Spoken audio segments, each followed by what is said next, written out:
Well, good morning, folks. So this morning I want to finish up on part 3 of my Blackbeard algae versus the Siamese algae eaters. And we're going to talk about this tank here, the 29 gallon. I will put in the description part 1 and part 2.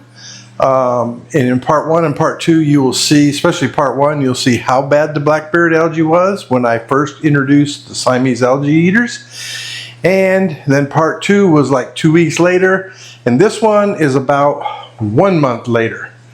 So let's get into that. So let's do it. All right, folks. So anyway, this is part 3, like I mentioned earlier. This tank had a really ton of Blackbeard algae, and now I introduced 1 month ago, and let me see if I can zoom in on them real quick. You see them back there, right there?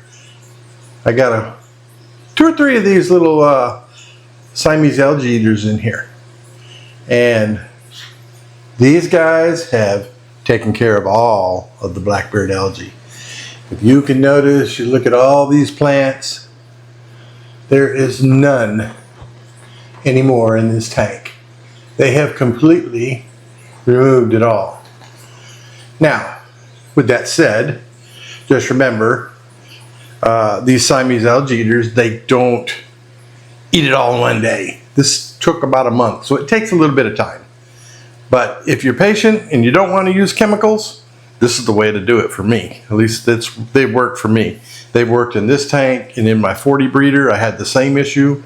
And once I get going here and these Siamese algae eaters get a little bit bigger, I'm going to keep one of them in here, and I'll put the other 2 in some other tanks because they will control the algae as well. So as the tank keeps progressing, you know, they will keep the algae at bay, the Blackbeard algae, and they feed off the sides of the plants and everything. So anyway, so folks, this is the final version of my Blackbeard algae series. I hope you learned something, hope you enjoyed it, and hopefully if you're struggling with Blackbeard algae, this would help you. Anyway, I hope you all have a great weekend, have a good time, and enjoy your fish hobby. We love y'all, and have a great weekend. Bye-bye.